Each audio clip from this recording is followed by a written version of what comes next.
Our modern world is fueled by energy that is extremely carbon intensive.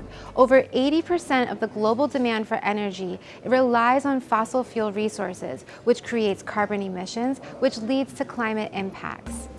Renewable energy alone will not deliver us to the goals that we have set for climate and for sustainable development. We need ambition, we need novel ideas, and we need investments to guarantee that we can have a sustainable future.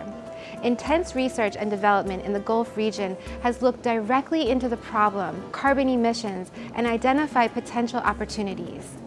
In the history of environmental stewardship, there has been a move from simply reducing emissions to now managing the emissions that are already being made.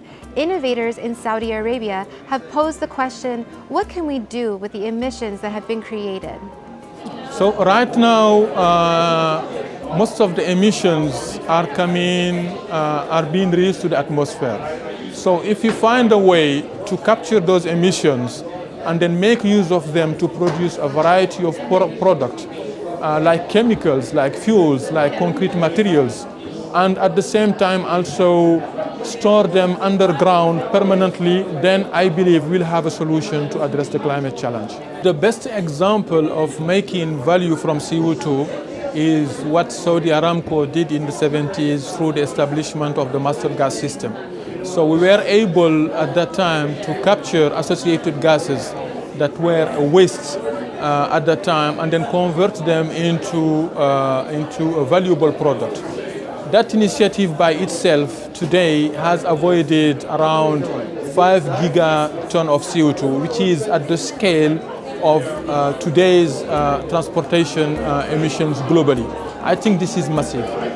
The Kingdom of Saudi Arabia aspires in its 2030 vision to localize renewable energy and work on opportunities to positively impact greenhouse gas emissions, carbon utilization, and economic returns.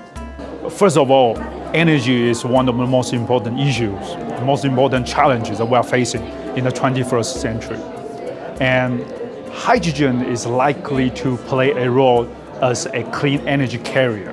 But in order to utilize hydrogen in the so-called hydrogen economy, we need an efficient process to store and transport hydrogen.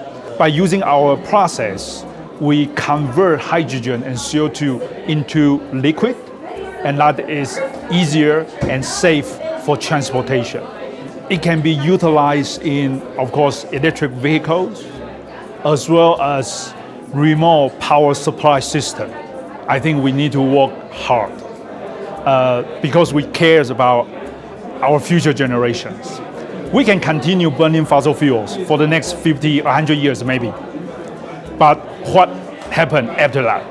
And this is why I think we have to really think about the impact that we may have for our environment, and also think about the solutions, the future, to meet the future energy demand. Emissions of carbon capture are global. So this is why the climate change is bringing all nations together.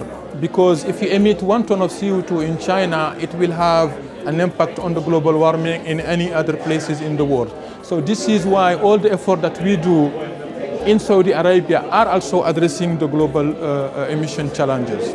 I think for the future generation, we need to leave them with a planet which is safe and which is also sustainable.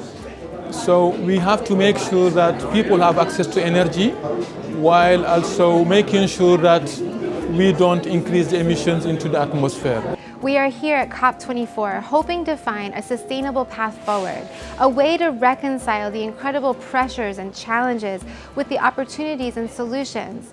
In the Gulf region, we have learned that sometimes our most intense challenges can be our most promising opportunities.